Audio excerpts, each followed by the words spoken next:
Welcome to the podcast from Stress to Success Blueprint. I'm your host, Lolita Gorin. And today I have an amazing guest, and her name is Deborah Edwards. And she is an international best-selling author and motivational speaker and dedicated advocate for women's empowerment through self-care. And we all know how important that is. And with certifications from Chopra Center and Center for Self-Sustaining Leadership and the Natura Mindfulness Institute, she blends ancient wisdom with modern strategies to inspire transformation. And you know how important that is to blend those together. And Deborah is the founder of GratefulOM and the co-host of a Shero Café Podcast. Yes, she also has a podcast that you totally should check it out. And where she empowers women to embrace their inner strength and lead with intuition. And you totally should check it out, her programs, including the Women's Awakening Wisdom series, where she provides practical tools for professional growth and mindful living. So, welcome, Deborah, to my show. Thank you. Thank you. Thank you so much for having me. I'm grateful to be with you here today. Well, when I read all of this amazing list, how many things you do, I thought we definitely can talk a lot about the stress and all of this, how you're managing this amazing busy schedule. But one thing that came to draw my attention was that you're the founder of a Grateful Om. And would you mind telling us a little bit what it is and how you got there? Well, I'll tell you a little bit about how I moved to Grateful Home. But I originally was working since I was 16 in corporate America. So I was really steeped in all of that stress. I was moving up, very successful in my career until I turned a certain age, and then I wasn't able to be successful anymore for some reason. It was a difference in the culture in the company that I was working for. I will say it's in one of the big three automotive manufacturers in the US that I was working for. And all of a sudden, my mom and dad both died, and I was just totally stressed out. And so, through a lot of things, I ended up at Oprah's Live Your Best Life tour in Atlanta. And I saw Deepak Chopra there. And Deepak Chopra said, you know what? We have to understand that we are the captain of our own ships. So I get to choose in my life what it's going to be. And that really played a big role because I ended up going to the Chopra Center. I ended up flying out west. I live east. I live in South Carolina, flying out west to Carlsbad, California, every other month almost. So finally they said, why don't you get a certification? And I said, well, yeah, because I felt like everybody should know these things. What a different world we would have if people understood practices that would help them with stress every day, that would help them become empowered in their lives in every, really in every area of their life. And after I graduated, I decided I was going to do that. And when I was naming my company, one of the things that just came up really big for me, because at the first I was going to teach meditation, came up really big for me was how grateful I was to my parents, to the universe, for the life that I've had. Even though it's different now, or it was different then, I was just so grateful to have the ability to choose for myself. And Om, of course, is for meditation and connecting to that beautiful worldly sound that brings peace and harmony to us. That was a long answer. There was a long way around to an answer, right? Is that what you were? No, I think that's too short of an answer because I already have multiple questions that I want to ask you in addition what you just said. For example, like it's very important for me and the listeners to hear is when you just said few things that were very stressful for somebody to lose their parents, which obviously looks like you love them so much and there were some different changes in your life. How did you manage stress then? What were your tools that you went to kind of keep you sane? The thing that really kept me sane then, and it started First, when my mom died, and just things started changing at work. And one of my friends introduced me to Oprah and Deepak Chopra's 21 day meditation. And, I did the free ones every time they came up because I realized when I first started, it was like I would do it on and off. Okay, yeah, I'm really, really super stressed out. Maybe I'll try one of those meditations. And then when another one came out that I really liked, I saw the value in that every day, that daily practice. And that's what started me down this road, right? That was what I first did to relieve the stress that I was having. And then as I started with that as the central practice that I started, then I started introducing other practices. Like before I would go into work, I would chant. I would do a nice chant that would bring me down after being in traffic, before I walked into the building, preparing my body and preparing my mind and my spirit for a stressful situation, but wanting to at least start off in a calm place so that I can maintain that or be closer to that, no matter what the situation was inside. Thank you for sharing that because there's so many people that I see successful in whatever what they do. And it's not those become big stars or anything, but just somebody who has success and they happy and content in their lives. And they, lots of us come from childhoods and coming from life experiences that we're not really that happy and grateful, and then there is this gap because we don't know how is somebody being there and then suddenly now they successful and they managing their stress and their life great. So I truly appreciate you telling me the details how it's really, because listen, those who listening in, they're like, okay, well that's great, but how am I going to get there? So I appreciate you saying that you start self-care with in being interested and doing things, and those little details matter so much. So thank you for sharing that. My pleasure. And now, when you compare to what you used to do and now what you do, that has to do with, grounding and stress management, all that, did that change any, or you just continue to do the same thing, or what the new things you added on? Well, a lot of things. One of the things is my gratitude practice. I expanded that. As you know, and I'm sure many in the audience know, that when you're expressing gratitude, you're not experiencing stress. So you can't be stressful and grateful at the same time. So really expanding my gratitude practices. For example, in the morning when I get up, I name three things that I'm grateful for before I even get out of the bed. And this morning, I've been sick all week. So this morning, one of the three things was that I feel better than I did yesterday. Or, just different things like that. And so expanding my gratitude practices and really looking at my ability to be present in every moment.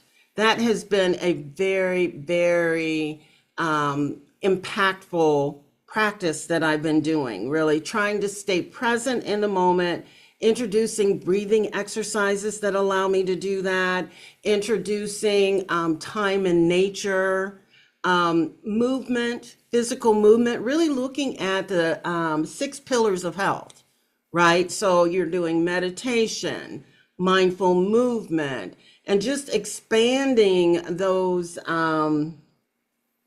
practices to include other things. I mean, one of the things that I insist upon now is time out in nature, and people don't think that may be self-care. People may not think that that may be needed, but that is an integral part that our body connects with nature and reduces that stress hormone. So I wonder now, somebody who's listening in is like, nature, I live in this, humongous city and it's just pure concrete. How am I'm not gonna drive hours to see nature. What can you tell them? Well, I can tell them that getting outside, even in concrete, is good. One of the things that I do here too, and it just happened gradually, I didn't even realize, and is I have plants all around my home. And even when I was at work at that place, when I wanted to have nature around me in there, I bought myself cut flowers every week to have in my office. So, some of us are saying, oh, I never get flowers. That was me, I was single. I never get flowers. And I decided, well, I'm going to have flowers on my desk all the time. I'm going to have a potted plant in my office. My screensaver is going to be pictures of nature. So you can introduce it in many different ways. Even if you want to look at nature programs on TV, that brings nature into your body, that natural vibe, energy into your body, and that helps. So even though you can't get out to the forest or whatever, to the ocean, even being able to see them in your eyes and to experience. I just got a text from a friend of mine who lives on the beach, or she doesn't live on the beach, but she goes to the beach often in Florida, and she'll send me text with her walking on the beach and the sound of the ocean waves and the sun and the birds. And even that, just that little minute that she sends me connects my heart with that nature. And it's such a gift. I am so grateful that she does that. And she knows every time she sends it, I am just lifted up. So just finding those little different ways that work for you and getting creative. I was so impressed many years ago when I just started doing a lot of stress management for myself and then for clients. There was this old study done that um, you had to do with the nature and how fast the people heal after surgery, such as heal in a hospital. And so there were four groups. One group was just in the hospital without any windows, and just like how we usually are, or just a window into concrete building. The second group had the window into the nature, and another group. And if you heard about that, probably, you like, oh, already know what she's talking about, but I'm just telling the details for those who never heard of that. So the one group was just looking actually window to nature. Another group didn't have a window to look into it, but they have a picture of nature. And then another group had nothing at all. And those who were actually seeing the window with the actual nature and who had the picture to see were healing faster compared to those who didn't see or had no impact whatsoever with the nature. And what was interesting to see that not only those who could even walk in nature or see the actual nature through the window, like the knowing, oh, right there, it's right there, even picture itself on our brain already helped us to relax and say, hey, I'm in there. And that immediately changed my point of view, because I was like, oh my gosh, I live in the city, but yes, I can totally see the video, or can see the picture. And one of the things that I recommend my clients, let's use our technology for something good. With a lot of us spending so much of energy and time on just, they say just scrolling on your phone and you're looking at the videos. I follow channels that show like sea life, like whales and dolphins, and they're beautiful pictures. They just getting through the water, or you see like the beaches, just the waves, something. So if we're already taking the time to look at our phone, to look, just browse something, how about just, getting a kitten video, something to bring your Exactly. moods. And so, yeah, I love that you reminded of us. Now, I want to go back to something that you mentioned. You said there are 6 pillars of health, and you think you mentioned 3 of them. What are the rest? Oh gosh. Okay, so then there's nutrition, healthy movement, meditation, grounding. Oh man, I just what's the other ones that I'm thinking about right now? Grounding, mindful movement, nutrition, physical activity, and your Surroundings. community, No, community. community, Okay. your community and of support and all of that.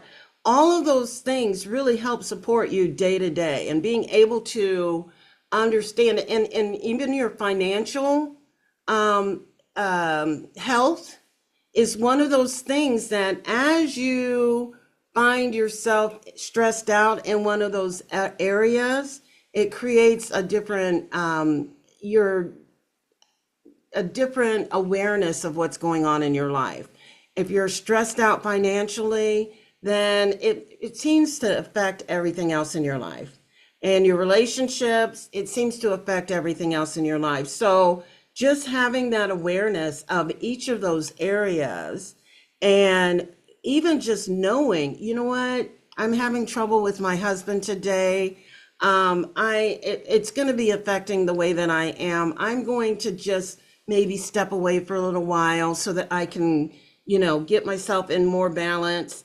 Or maybe what I'm going to do is I'm going to reach out to one of my friends or somebody that can help me move through this. So just having an awareness that all those areas exist and can be affected by stress, and you have tactics in your toolbox.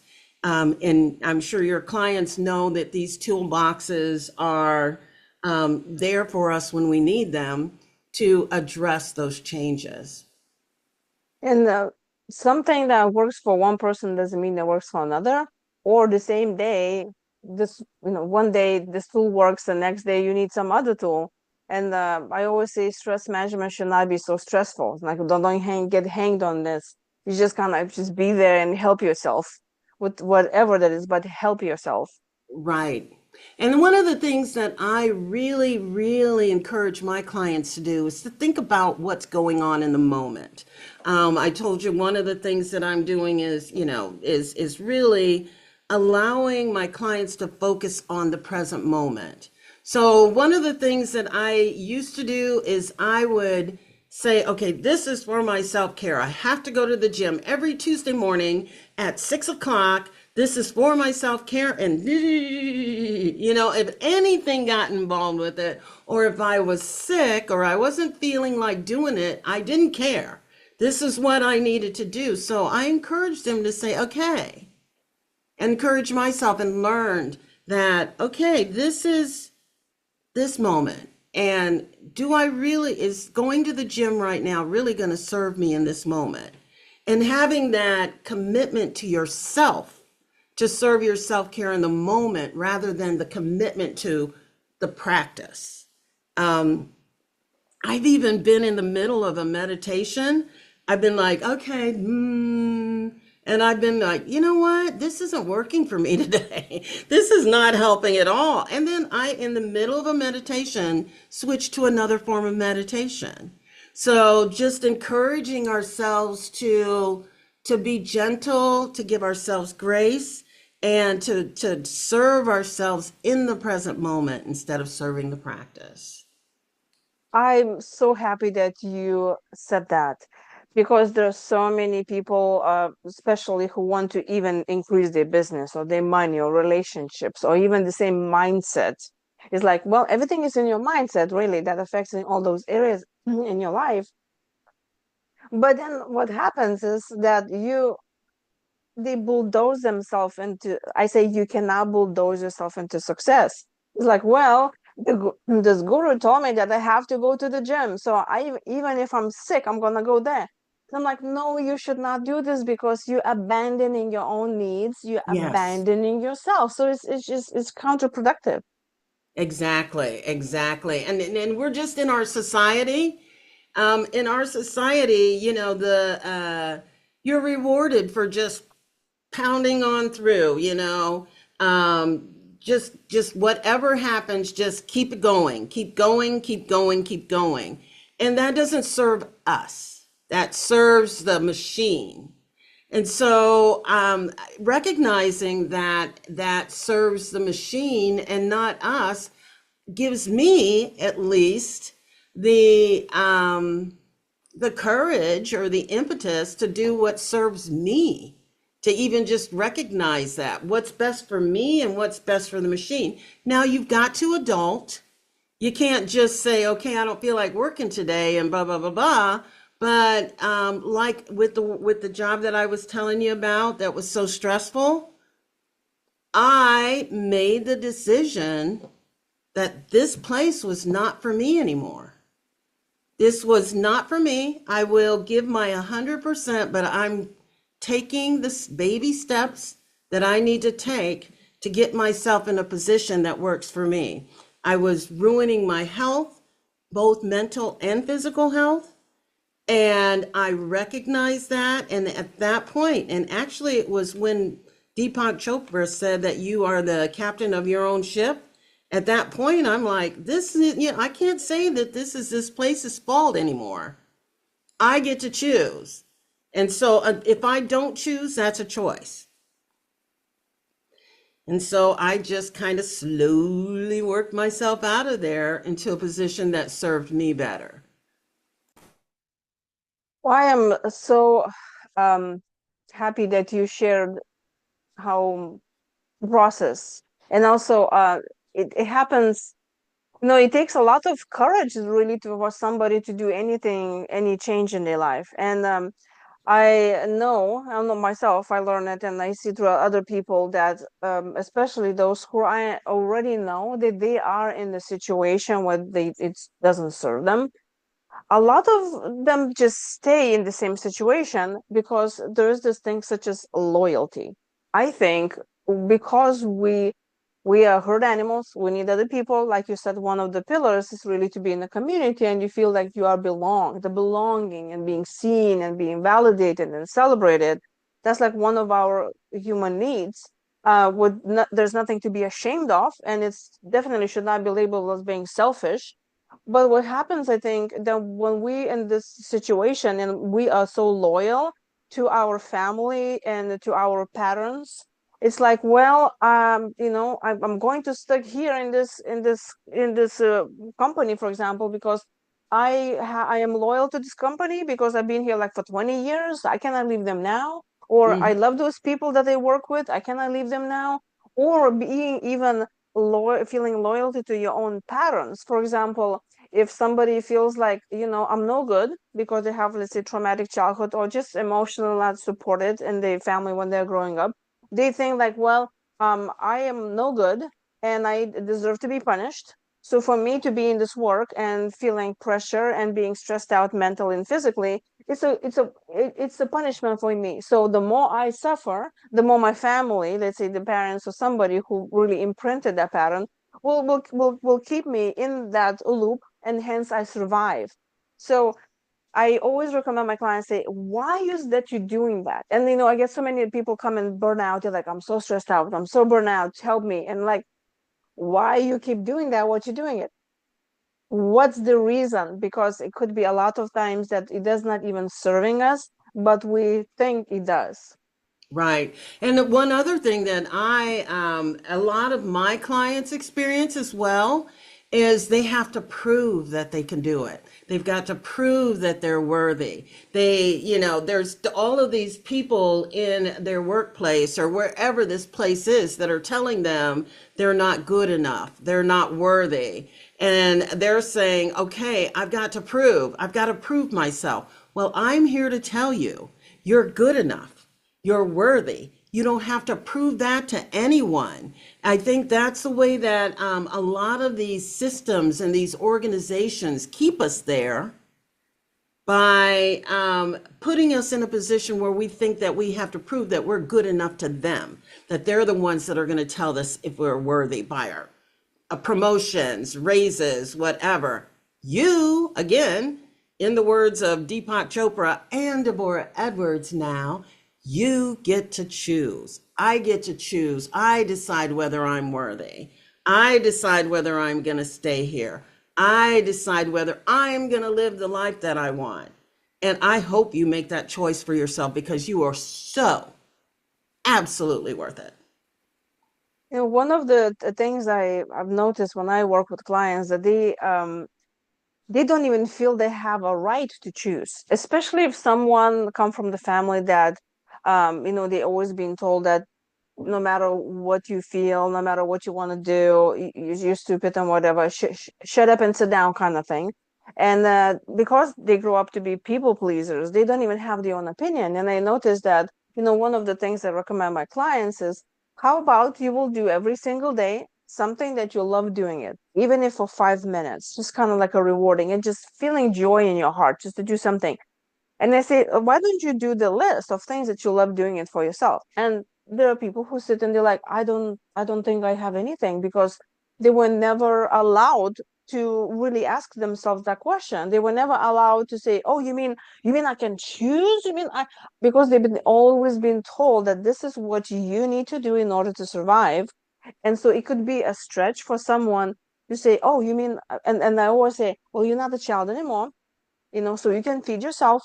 What's the worst that can happen if you find something that you like doing? It Right. will be good for you. And then that's one of the things. I mean, you mentioned something about, even just 5 minutes, baby steps. It's sometimes when you look at it, it's like, okay, here I am here, and I got to be way over here. That seems like a super long journey, but if you're way over here and you go, okay, I'm going to do this step, and you're here. And then the next step, and you're here. And just moving closer to what that is, because I know it is hard to step away from your programming. It was hard for me. I was a people pleaser. I mean, I still am, because I enjoy that, but I choose when I get to be a people pleaser now. And then it was like, I had no choice. It was just how I was programmed, and I needed to do that. And if I needed to suffer in order to please somebody, I would. I'm no longer willing to abdicate myself, and suffer in order to please someone else. So what would you recommend for someone who says, oh, I would love to do that. I would love to spend this time for myself, but you know what? I don't have time for this. I have 3 businesses to run. I have 5 kids. I need to take care of my parents. I need to do all this. What you would tell them? I would say then you need to make the time for it. You can, first of all, you do have the time for it, okay? And identify ways. I mean, when I first started meditating, when I told you I started doing the 21-day meditation, I just got up 45 minutes earlier every day. So I woke up 45 minutes early, and it just built upon that, right? So I got up 45 minutes early. I started meditating. And then that actually moved into another practice where before I was getting up at 7:15 when I needed to be out the door at 7:45, just those kinds of things. And so I would just say, just take the time to look for opportunities where you could actually infiltrate some practices, to add some practices. One of the things that I did was during my lunch hour, I would started taking my lunch, and then I would eat my lunch and then take a half an hour walk after that.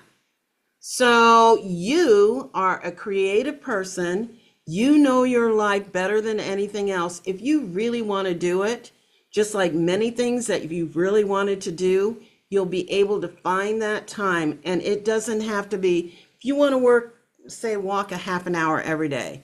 It could be 10 minutes in the morning before you go to work, 10 minutes at lunch, and 10 minutes after dinner. So just get creative. You've got this.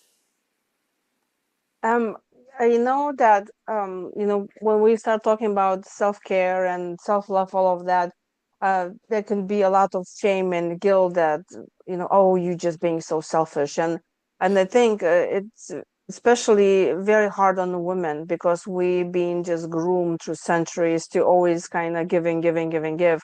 What would you would advise a woman who right now listening in and she's like, gosh, I don't think I can do this.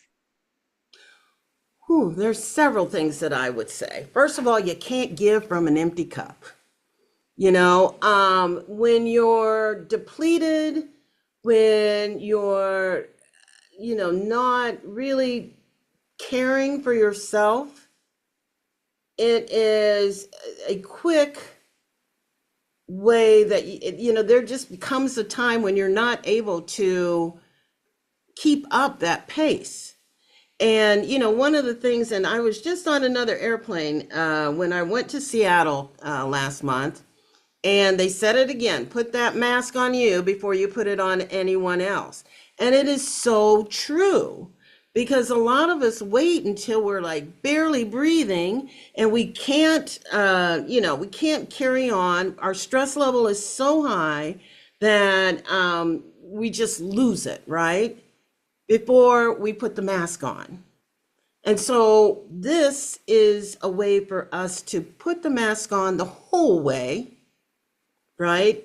So then as things get up a little bit, so does your stress level. As things get up a little bit, you get that support that instead of going like this, having those super highs and super lows, because that's what happens when you're stressed out. Now you're having highs and lows still, but they're not so spiky and they're not so destructive. So when we're in those spiky areas, those highs and those lows, it's destructive in our relationships, in our physical bodies, in all areas of our lives. You start forgetting to pay your bills. Just different things like that start showing up as symptoms. This is going to allow you to stay in that area where you're going to be able to navigate all of those challenges with ease and flow. I love that you said that. That's I knew we have so many things in common, because that's what they say. You need to put your mask on first before you give anything, and it's too late when you're already in the hospital, because who's going to take care of that business and those kids? That's going to be way too late now. Um, Exactly. and I know it's you've touched base a little bit about the community. It's very important for us to have a feeling of belonging, and especially those who grew up in the environment. For example, my dad was alcoholic, and was only one child, and I mean I am only one child. I know I'm saying I was. I am. Still am. Um, and I remember it was very scary, and I was feeling very alone. And now, when I'm an adult, and I noticed that loneliness is a pandemic, that we don't really talk much about that. Because when somebody grows up in a not happy environment, or I should say not safe environment, we just kind of learn to not trust anyone else around. That's how we isolate. And I know there's a lot of loneliness, and especially that has to do with women who take care of their families, and they have to stay strong, and they have to keep going, and they have to show up. What would you tell those women who feel like they battling this alone? Well, don't do that will not suffice. I guess what I would say is find your community. I personally belong to several communities that I find support in. Even though I have, a lot of self-care practices that support me, one of the major ones is the communities that I sit in. I personally have a support group that meets every week, and we talk about things. We talk about our frustrations. I have another group community that meets every other week, where we talk about conversations about race, power, and class. So just really, I have another group, or other groups that I'm being made aware of. Like, I have a friend that runs a caretakers group. Really look at yourself and what would support you. And really look around you and look at the community that you have right now, and look at the people that you think are going to be supportive for you, and cultivate those relationships. Because a lot of us think, oh, whenever I need anything, nobody's there. Why not? Because we haven't really cultivated those relationships, so that those people know, first of all, how to support you, when to support you, when to ask you if you need support. And, when you mentioned earlier that we tend to isolate.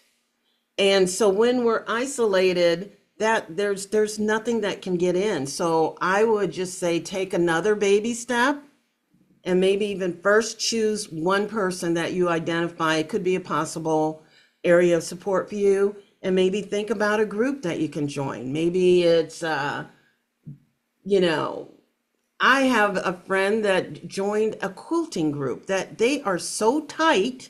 It's amazing. You know, if anything happens in their group, so, you know, to anyone, they're there to rally around them.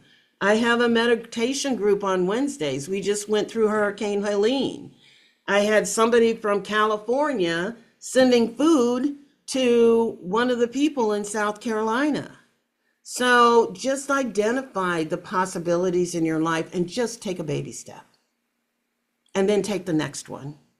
And then take the next one. And you will be surprised in a very short time how the fabric of your life has changed, because you know that you have that support.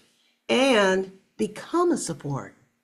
Becoming a support, or really identifying that you can be support to anybody, or identifying opportunities. There was a time when I said, you know, my gratitude practice that I said every morning, you know, lead me to somebody that I can help today. So make that be your practice as well. And those who are thinking, well, I don't know any groups, so just start your own group. I'm sure there are other women who would love to join. And I always say we need to know our value, not, oh, well, look at me, but also we can support other people. And just listening into someone, being there for them that moment, it can make a huge difference. And what we say to other people also can have so much weight of making or breaking someone else's day, especially if they're already standing on a cliff. And going and helping other communities, other people, is just being showing up there. It so much brings grace and gratitude and acceptance also within yourself, because now you are needed. You know that you've been seen, and that's also breaks the feeling of like, oh, I'm lonely, nobody sees me, I'm not good enough. To Mm. realizing, no, you are very, very valuable member of the community. You just need to believe that you are worthy, and you just need to take a little baby step. But when I introduced you, I already said that you have all of those amazing great things that you're already doing. So those are women who are listening in, or men who are listening in, then they would like to help women. What is that, all of those things that you're involved in? Definitely they need to go check it out, your podcast, and in all the GratefulOM. What you can give women who are listening in? I'm not sure I understand your question. So What? what support do you give to women through your organizations and things you participate in? Oh, for specifically my Women's Awakening Wisdom program, where it's an opportunity for us to take one thing, like say you said, I want to create a community. For us to take one thing that you want to accomplish for your self-care, like a support group and or a support system, we take that, and based on your dosha, which we haven't talked about that much, but based on your specific unique needs. Because I really struggle with some of these programs that say, okay, everybody do step 1, step 2, step 3, step 4, step 5, and then by the end of that you will have this. Well, we are all different. And step 1 may work for all of us. Step 2 may work for, one person over here, but it doesn't work for me. So in this session, we talk about what your unique needs are. And then we also create an actual action plan. I was talking about those baby steps. Well, what we do is we figure out what those baby steps are, and we, based on what you need, like for me, yoga is not going to be in my plan because I don't do well with yoga, but qigong maybe, right? So just really creating an action plan based on your unique needs. So of course there's that, and there's regular coaching. I do that as well. And really I invite people to, just take some time to, I'm gonna put an offer for a self-care assessment that they could take advantage of for you to just know where you are. Just take some time to just sit down, assess your self-care, and identify any areas of lack, and then consider what you will do about them. You don't have to necessarily have a coach lead you through that. I love doing that. It makes me so happy when I see people move from over here to over here, but you have the power. You know you better than anyone else. But I'm always happy to help. And just tune in to the Shero Café Podcast.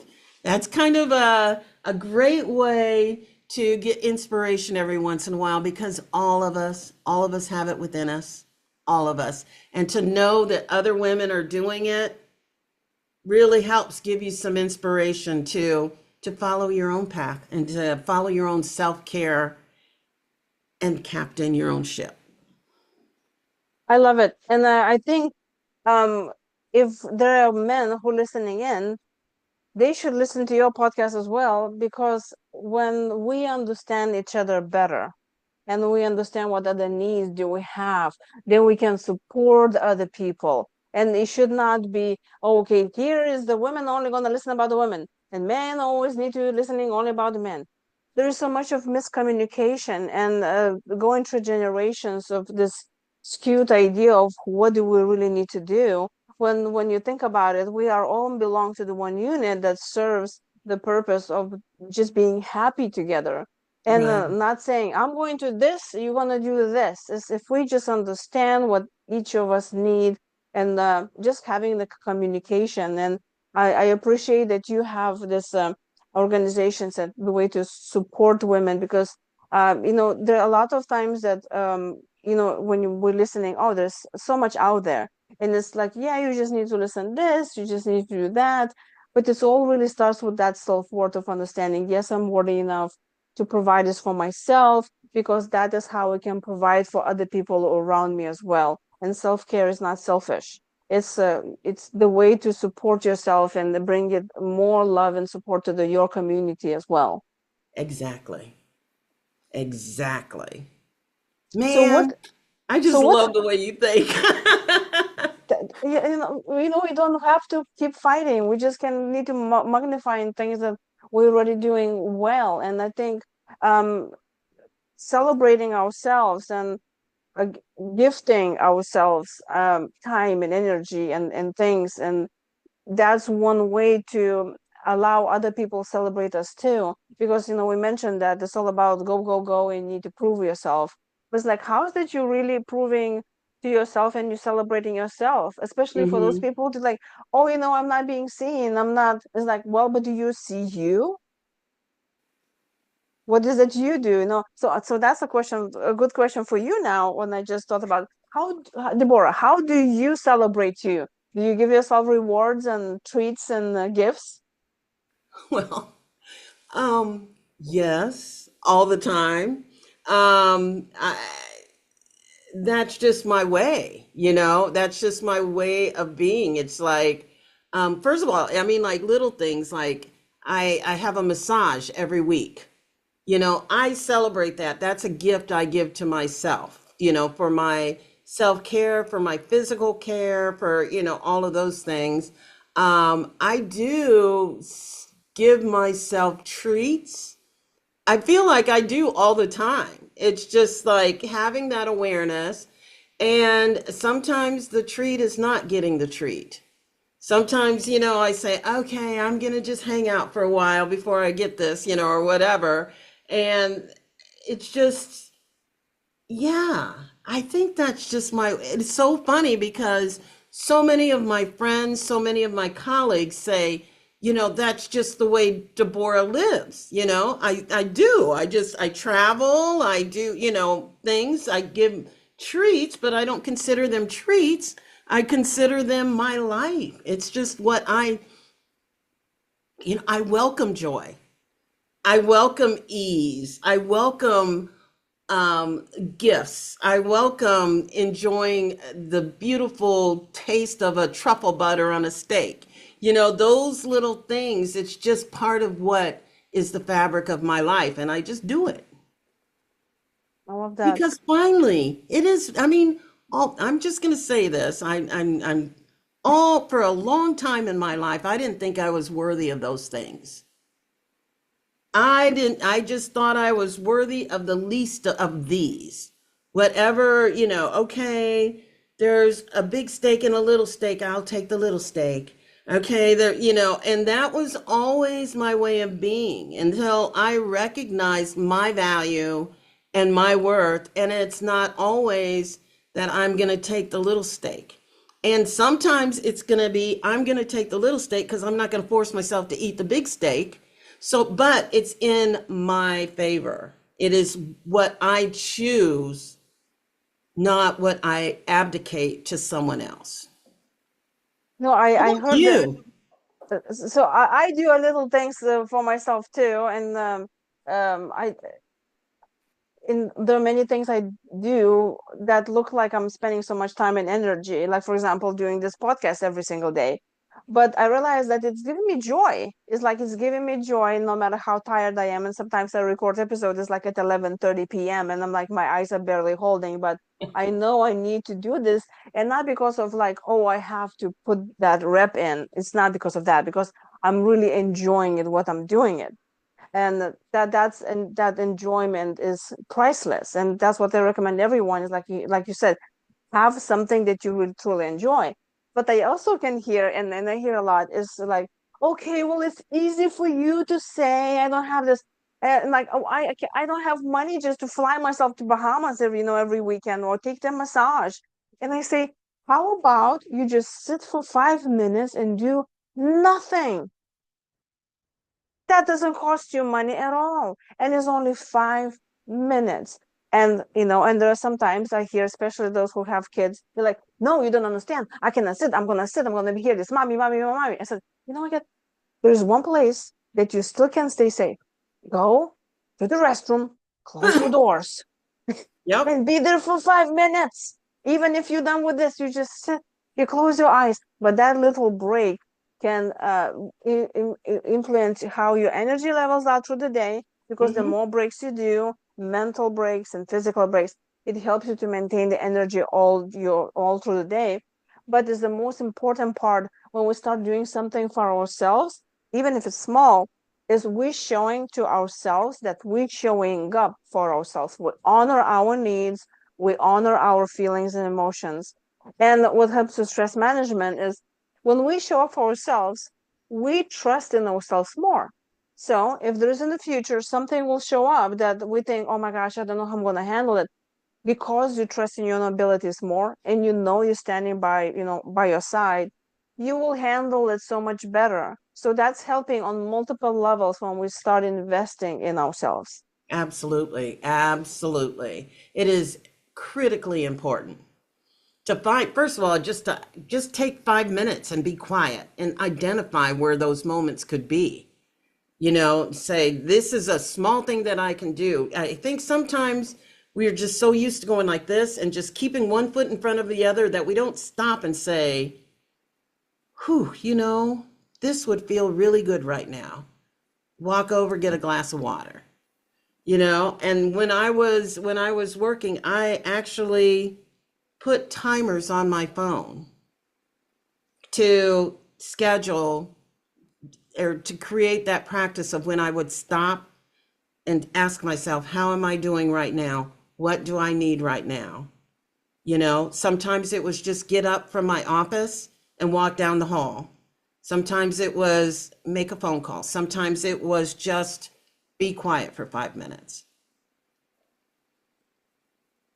Just start with those baby steps. I love this conversation, and we can talk for hours about that, but maybe next time. So those who are listening in and they already all pumped up and they're like, yes, I totally want to do this. I can do this. I can totally do this. I will definitely put all those links in the description below, and those who are watching this on YouTube. But I also would like you to tell me in the video, where do people, especially women, can go and find you? Well, the best place to find me is on my website, which is GratefulOM, grateful, GratefulOM.life, or on Facebook, GratefulOM Deborah Edwards, or it's Deborah Edwards GratefulOM Life. And, email me, Deborah@GratefulOMLife.com. And then listen to your podcast as well, because I'm sure it's a lot of help right there. And it's called the Shero Café. I love it. And that's found on where? Spotify, on iPhone, Tunes. It is really everywhere. Spotify, Apple, yeah, everywhere, you can find a podcast, we're there.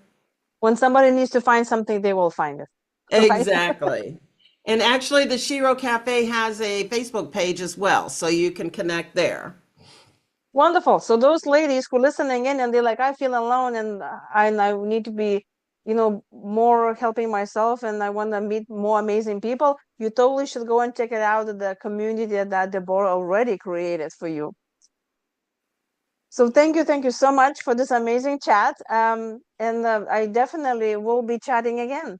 Awesome. Thank you so much. I enjoyed this and I appreciate you allowing me to share with your audience. It's been amazing. Thank you.